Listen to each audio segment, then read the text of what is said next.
आज की वीडियो हम लोग क्लास 10th के क्वेश्चन को देखेंगे। क्लास 10th का जो भौतिक विज्ञान होता है उसके क्वेश्चन है प्रकाश वाले लेसन। पहला वाला क्वेश्चन दिया है कि समतल दर्पण के सामने एक वस्तु 10 सेमी की दूरी पर रखी गई है। दर्पण से प्रतिबिंब की दूरी होगी।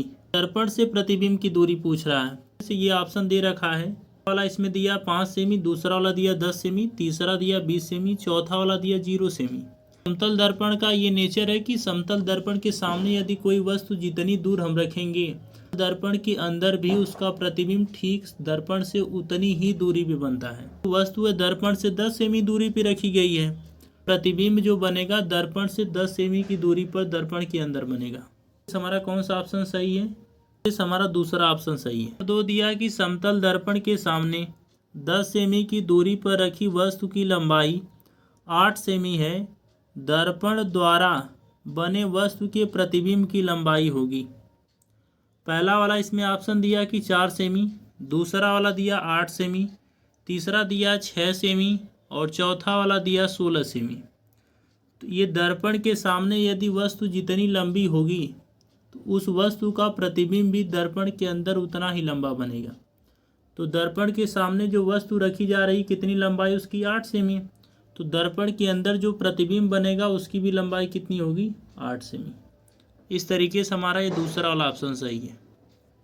क्वेश्चन नंबर 3 दिया है कि समतल दर्पण की फोकस दूरी होती है 0 होती है कि अनंत होती है या फिर 25 सेमी होती है कि -25 सेमी होती है। तो समतल दर्पण की जो फोकस दूरी होती है वो अनंत होती है। इस तरीके से दूसरा वाला ऑप्शन सही है।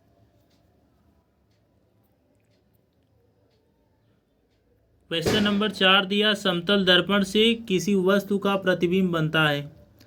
समतल दर्पण से किसी वस्तु का जो प्रतिबिंब बनता है इसमें पहला वाला ऑप्शन दिया आभासी, दूसरा वाला दिया वास्तविक, तीसरा दिया छोटा और चौथा वाला दिया बड़ा। तो समतल दर्पण से जो भी प्रतिबिंब बनता है वो हमेशा आभासी बनता है। इस तरीके से पहला वाला ऑप्शन हमारा सही है। क्वेश्चन नंबर 5 दिया है समतल दर्पण द्वारा निर्मित प्रतिबिंब का आवर्धन होता है। पहला ऑप्शन दिया 1, दूसरा वाला दिया 1 से कम, तीसरा दिया 1 से अधिक और चौथा वाला दिया अनंत। समतल दर्पण द्वारा निर्मित प्रतिबिंब का आवर्धन हमेशा 1 होता है। क्वेश्चन नंबर 6 दिया है वक्रता त्रिज्या r व फोकस दूरी f में संबंध है।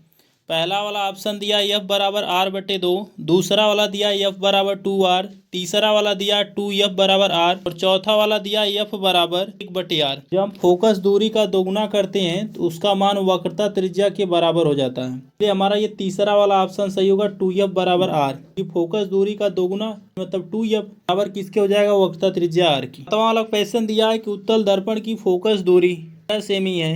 दर्पण के उत्तल पृष्ठ की त्रिज्या होगी।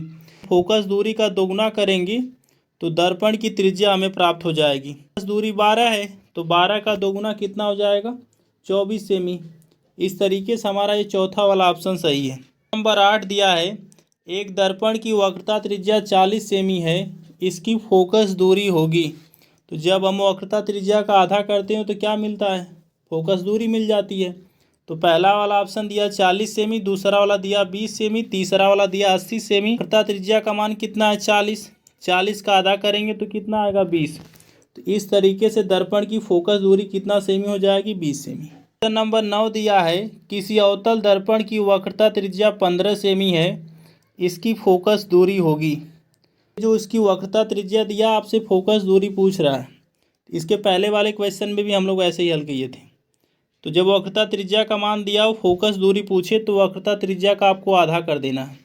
ये दर्पण कौन सा अवतल, दर्पण जो अवतल है तो इसमें जो भी इसका मान होगा फोकस दूरी का चाहे u का चाहे v का ये सब मान माइनस में होते हैं। तो यहाँ पे जो हम f का मान निकालेंगे वो माइनस में आएगा। तो 15 का आधा कितना हो जाएगा 7.5। अवतल दर्पण है इसलिए इसका मान किस में होगा माइनस में होगा, -7.5 सेमी सही है। नंबर 10 दिया एक उत्तल दर्पण की फोकस दूरी 20 सेमी, उसकी वक्रता त्रिज्या होगी। उत्तल दर्पण इसकी फोकस दूरी कितना दिया 20 सेमी, वक्रता त्रिज्या पूछ रहा है। पहला वाला ऑप्शन दिया 15 सेमी, दूसरा वाला दिया 10 सेमी, तीसरा वाला दिया 20 सेमी, चौथा वाला दिया 40 सेमी। फोकस दूरी का जब हम दोगुना करेंगे तो हमें वक्रता त्रिज्या का मान मिल जाएगा। तो फोकस दूरी का मान 20 है, तो 20 का दोगुना कितना हो जाएगा, 40 सेमी।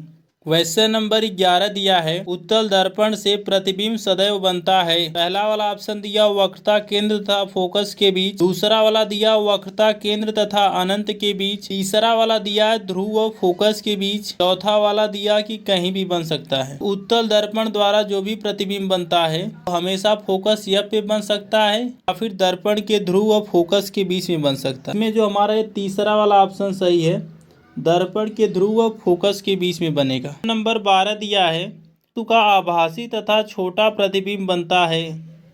वस्तु का जो आभासी और छोटा प्रतिबिंब कौन से दर्पण में बनता है ये आपको बताना है।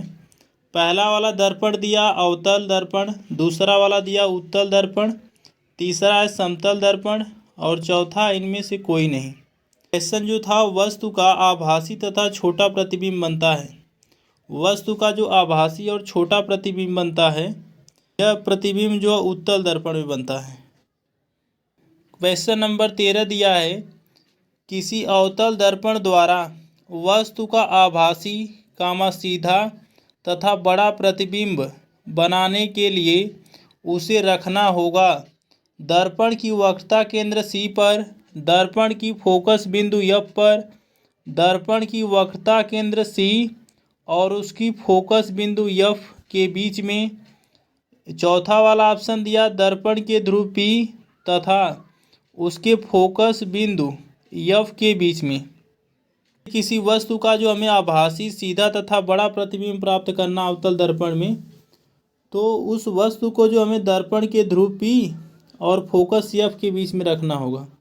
तो उस स्थिति में दर्पण का जो है आभासी सीधा तथा बड़ा प्रतिबिंब हमें प्राप्त होता है। क्वेश्चन नंबर 14 दिया है, किसी वस्तु का वस्तु से बड़ा सीधा तथा आभासी प्रतिबिंब बनता है। पहला वाला ऑप्शन दिया उत्तल दर्पण द्वारा, दूसरा वाला अवतल दर्पण द्वारा, तीसरा समतल दर्पण द्वारा और चौथा वाला अवतल लेंस द्वारा। जब किसी वस्तु का बड़ा और सीधा आभासी प्रतिबिंब बनता है तो वह प्रतिबिंब हमेशा अवतल दर्पण में बनता है। इस तरीके से हमारा ये दूसरा वाला ऑप्शन सही है। क्वेश्चन नंबर 15 दिया है, संयुग्मी फोकस संभव है केवल उत्तल दर्पण में, अवतल दर्पण में, समतल दर्पण में, साधारण कांच में। संयुग्मी फोकस यानी मतलब दो टाइप का जो प्रतिबिंब बनता है अवतल दर्पण में बनता है, दूरी घटने और बढ़ने के अनुसार। तरीके से हमारा दूसरा वाला ऑप्शन सही है, अवतल दर्पण में। क्वेश्चन नंबर 16 दिया है कि उत्तल दर्पण के सामने रखी वस्तु का प्रतिबिंब बनता है। पहला वाला ऑप्शन दिया है वस्तु की स्थिति पर ही, दूसरा वाला ऑप्शन दिया है दर्पण के सामने वस्तु की स्थिति से दोगुनी दूरी पर, तीसरा वाला दिया दर्पण के सामने वस्तु की स्थिति से आधी दूरी पर, चौथा वाला ऑप्शन दिया दर्पण के पीछे। उत्तल दर्पण से जितने भी प्रतिबिंब बनते हैं सब दर्पण के पीछे बनते हैं। तरीके से हमारा चौथा वाला ऑप्शन सही, दर्पण के पीछे। क्वेश्चन नंबर 17 दिया है, उत्तल दर्पण की फोकस दूरी और वक्रता के बीच स्थित वस्तु का प्रतिबिंब बनता है। ऑप्शन दिया है उल्टा आभासी बड़ा, दूसरा वाला दिया उल्टा वास्तविक बड़ा, तीसरा वाला दिया सीधा आभासी बड़ा, चौथा वाला दिया उल्टा वास्तविक छोटा। तो जब वस्तु फोकस F और वक्रता केंद्र C के बीच में स्थित रहेगी तो उसका प्रतिबिंब जो है ये उल्टा वास्तविक और बड़ा बनेगा। क्वेश्चन नंबर 18 दिया है, यदि एक दर्पण के सामने किसी वस्तु को निकट रखने पर प्रतिबिंब सीधा बने किंतु दूर रखने पर उल्टा बने तो वह दर्पण होगा समतल दर्पण, अवतल दर्पण, उत्तल दर्पण या समतलोत्तल दर्पण। तो निकट रखने पर उसका प्रतिबिंब जो है सीधा और दूर रखने पर उसका प्रतिबिंब उल्टा बन रहा है तो दर्पण जो अवतल दर्पण होगा। क्वेश्चन नंबर 19 दिया है, दर्पण का सूत्र क्या है। पहला वाला ऑप्शन दिया 1/V प्लस 1/U बराबर 1/F, दूसरा वाला दिया 1/V माइनस 1/U बराबर 1/F और तीसरा वाला दिया 1/U माइनस 1/V बराबर 1/F, चौथा वाला दिया उपरोक्त सभी। आपको पता है दर्पण का जो फार्मूला होता है 1/F बराबर 1/V प्लस 1/U दर्पण का सूत्र होता है। इसमें जो हमारा कौन सा ऑप्शन सही होगा, पहला वाला 1/V प्लस 1/U बराबर कितना 1/F। क्वेश्चन नंबर 20 दिया है, का दृष्टि क्षेत्र सबसे अधिक होता है? सल दर्पण का, लेंस का। वाहनों में जो पीछे का दृश्य देखने के लिए उत्तल दर्पण का यूज इसीलिए किया जाता है क्योंकि उसका दृष्टि क्षेत्र जो है सबसे ज़्यादा होता है, काफ़ी दूर तक की वस्तुओं को कवर करके दिखाता है। इसमें हमारा ये बी वाला ऑप्शन सही रहेगा, उत्तल दर्पण।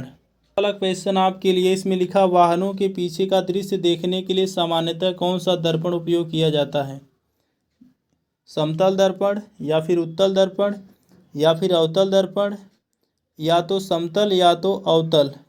इसमें से जो ऑप्शन सही उसको आप कमेंट में लिखिएगा।